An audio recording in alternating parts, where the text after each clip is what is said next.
নমস্কার, কেমন আছেন সবাই? আশা করি সকলেই ভালো আছেন। আমি চুমকি আরও একবার আমার চ্যানেলে আপনাদের সকলকেই স্বাগত জানাই। আজকের ভিডিওটা আপনাদের জন্য খুবই ইন্টারেস্টিং হতে চলেছে। আজকের ভিডিওতে আমি আপনাদের এই সুন্দর পাটিয়ালা প্যান্টের কাটিং আর সেলাই পুরোটা এই একটা ভিডিওর মাধ্যমেই আপনাদের সঙ্গে শেয়ার করব। আজকের এই পাটিয়ালা প্যান্টটা এত কুঁচি দিয়ে শুধুমাত্র 2 মিটার কাপড় থেকেই বানিয়েছি। তো চলুন ভিডিওটি স্টার্ট করা যাক। আর যদি এখনও চ্যানেলে নতুন হয়ে থাকেন অবশ্যই কিন্তু চ্যানেলটি সাবস্ক্রাইব করে নেবেন। আজকে আমি আপনাদের সূত্রের সাহায্যে পাটিয়ালা প্যান্টের কাটিং করে দেখাবো। আর এই সূত্র অনুযায়ী ফলো করলে কিন্তু আপনারা যে কোনো মাপের জন্যই পাটিয়ালা প্যান্ট খুব সহজেই কাটিং করে নিতে পারবেন। আমি এখানে 2 মিটার কাপড় নিয়ে নিয়েছি আর 2 মিটার কাপড়কে প্রথমে আমি দুভাগে ভাঁজ করে নিয়েছি। এটা হচ্ছে লম্বার দিক, এটা হচ্ছে আড়ের দিক। আর এখানে দেখুন কাপড়টাকে মোট দুভাগে ভাগ করে নিয়েছি। এরপরে মিডিল থেকে আরও একবার একটা ভাঁজ করে নেব। তার মানে আমি এখানে মোট কাপড়টাকে 4টে ভাঁজ করে নিচ্ছি। ভাঁজ লাইনটা আমি নিচের দিকে রাখছি আর খোলা সাইডটা উল্টো দিকে রাখছি। প্রথমেই আমি 2 ইঞ্চি এক্সট্রা নিয়ে নেব মুহুরির জন্য। পায়ের কাছে 2 ইঞ্চি কাপড় আমি মুড়ে দেব মুহুরির কাছে, সেই কারণে এখান থেকে 2 ইঞ্চি আমি এক্সট্রা দাগ দিয়ে দিচ্ছি। এরপর আমি প্যান্টের লম্বার মাপ নিয়ে নেব। লম্বার মাপ যা থাকবে তার থেকে কিন্তু 7 ইঞ্চি বেল্টের জন্য মাইনাস করতে হবে।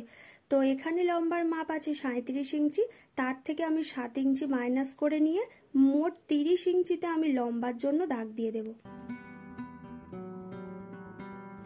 পাটিয়ালা প্যান্ট বলুন বা চুড়ি প্যান্ট বলুন, যে কোনো প্যান্টের কাটিংয়ের ক্ষেত্রে কিন্তু বেল্টের মাপটা আলাদাভাবে কাটিং করতে হয়। তো আমি এখান থেকে 7 ইঞ্চি মাইনাস করে 30 ইঞ্চিতে প্যান্টের লম্বার মাপ নিচ্ছি।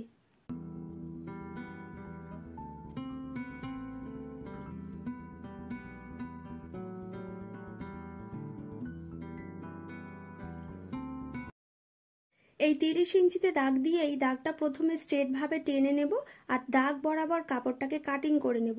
যেটুকু কাপড় এক্সট্রা থাকবে এটা কিন্তু পরবর্তীকালে আমি বেল্টের জন্য কাটিং করে নেব। বেল্টের কাপড়টা আমি এখান থেকে বাদ দিয়ে দিয়েছি। এরপর এটা থেকে সমস্ত মাপগুলো নিয়ে নিচ্ছি। তো এখানে যা লম্বার মাপ আছে তার ঠিক মিডিলে প্রথমে একটা দাগ দিয়ে দিতে হবে। টেপটাকে প্রথমে আমি এইভাবে হাফ করে নিয়েছি, এরপর মিডিল থেকে একটা দাগ দিয়ে দিচ্ছি স্ট্রেট ভাবে।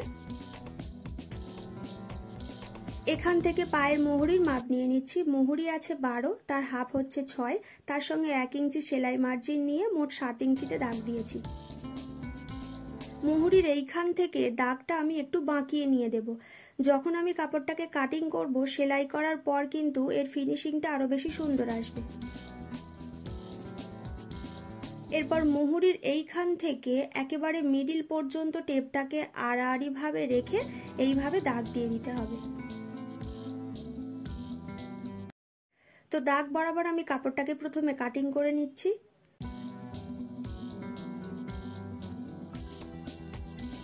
মুহুরির কাছে যে আমি এখানে একটু বাঁকিয়ে কাপড়টাকে কাটিং করেছি, যখন আমি সেলাই করব দেখুন কাপড়টা কিন্তু ফিনিশিং দিয়ে সেলাই হয়ে যাবে।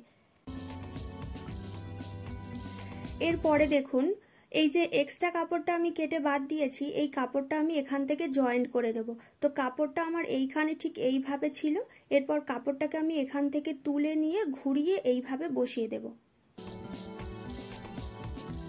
সেলাই করার সময় কিন্তু এখানে মোট 4টে পার্ট আছে আর এই দিকে 4টে পার্টের সঙ্গে এই পার্টগুলিকে জয়েন্ট করে নিতে হবে। এই কাপড়গুলিকে জয়েন্ট করার ফলে কুঁচিটা কিন্তু আরো বেশি সুন্দর দেখতে হবে, সেই কারণে কাপড়টাকে আমি এখান থেকে জয়েন্ট করে নিয়েছি। এরপরে এখান থেকে আসনের পার্ট কাটিং করে নেব।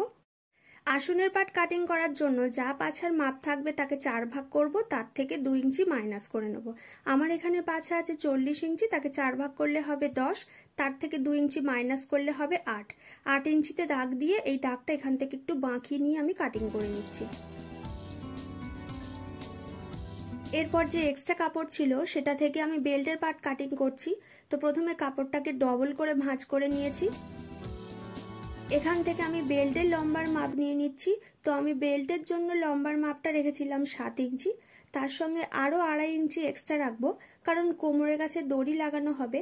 আর দড়ি লাগানোর জন্য আমি এখানে 2.5 ইঞ্চি মতো কাপড় এইভাবে মুড়ে দেব, সেই কারণে আমি এখান থেকে আরও 2.5 ইঞ্চি মতো কাপড় এক্সট্রা রাখছি।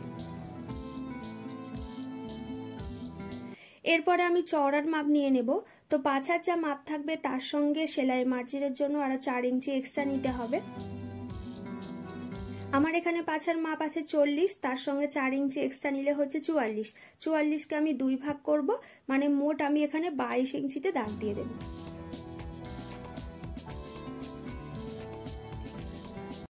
তো বেল্টের পার্টটা এখান থেকে কাটিং করে নিয়েছি। এরপরে আমি সেলাইয়ের প্রসেস আপনাদের সঙ্গে শেয়ার করছি। আপনারা যদি পাটিয়ালা প্যান্টের কাটিং আর স্টিচিং এর ভিডিও দেখতে চান তাহলে এই ভিডিওর ডেসক্রিপশন বক্সে গেলে আপনারা আরো বিভিন্ন ধরনের পাটিয়ালা প্যান্টের কাটিং আর স্টিচিং এর ভিডিওর লিংক পেয়ে যাবেন। প্রথমেই যে কাজটা করতে হবে সেটা হলো এই সাইডে মোট 4টে পার্ট আছে, তার মানে এখানে আমি দুটো কলি একসঙ্গে নিয়েছি আর এই দিকে মোট 4টে পার্ট আছে। তো এই 4টে পার্টের সঙ্গে এই 4টে পার্ট এইভাবে জয়েন্ট করে নিতে হবে। আর মুহুরির কাছে যে আমি 2 ইঞ্চি কাপড় এক্সট্রা রেখেছিলাম সেই কাপড়টাকে প্রথমে হাফ ইঞ্চি মুড়বো, তারপরে আরো 1.5 ইঞ্চির মতো মুড়ে এইভাবে সেলাই করে নেব। বেল্টের কাপড়টা কিভাবে সেলাই করছি একটু মনোযোগ দিয়ে দেখুন। যে কোনো এক সাইড থেকে কাপড়টাকে আমি সেলাই করব আর দুই দিকের কাপড় এইভাবে ভাঁজ করে রেখে দিতে হবে। এরপর কোমরের কাছে যে আমি দড়ি লাগাবো বলেছিলাম, তো কোমরের কাছে যে মোট 2.5 ইঞ্চি আমি এক্সট্রা নিয়েছি সেই 2.5 ইঞ্চি কাপড়টাকে এইভাবে মুড়ে সেলাই করে নিতে হবে।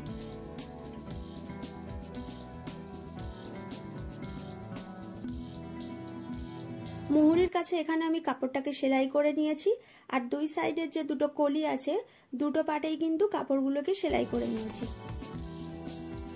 এরপরে দেখুন ওপরের যে বেল্টের পার্ট আছে বেল্টের পার্টটাকে কিন্তু এইভাবে রাখতে হবে। দুই সাইডে দুটো বেল্টের পার্টের সঙ্গে দুই সাইডে দুটো কলি জয়েন্ট করতে হবে আর মিডিলে যে জয়েন্ট আছে এই জয়েন্টটা কিন্তু এইভাবে মিডিলেই রাখতে হবে।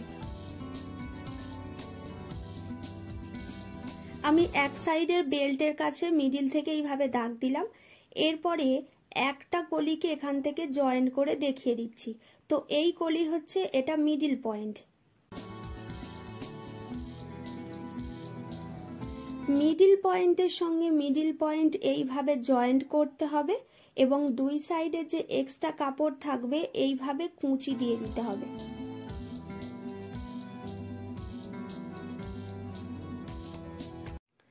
কুচিগুলো কিন্তু দুই সাইডে দুই রকম ভাবে দিতে হবে। আমি এখানে দেখিয়ে দিচ্ছি যে কুচিগুলো কিভাবে সেলাইটা করতে হবে। আমি কিন্তু এখানে যে কোনো এক সাইডের কলি জয়েন্ট করে দেখাচ্ছি। মিডিলের সঙ্গে মিডিল পয়েন্ট রাখতে হবে আর দুই সাইডে যে এক্সট্রা কাপড় থাকবে এইভাবে কুঁচি দিয়ে সেলাই করতে হবে। এরপরে আরও একটা সাইডের কলি জয়েন্ট করতে হবে। তবে তার আগে দেখুন এখানে যে আসনের কাপড়টা আছে আসনের কাপড়টা কিন্তু প্রথমে সেলাই করে নিতে হবে। তারপর ঠিক একই রকম ভাবে যেমনটা এই সাইডে কুঁচি দিয়েছি তেমনটা আর এক সাইডেও কুচিটা দিতে হবে। আর দুটো কলি যখন জয়েন করতে হবে তখন কিন্তু এই মিডিলের সঙ্গে এই আসনের মিডিল জয়েন্ট করতে হবে। তো এখানে দেখুন সুন্দরভাবে আমি কুচিগুলো এক এক করে দিয়ে দিয়েছি।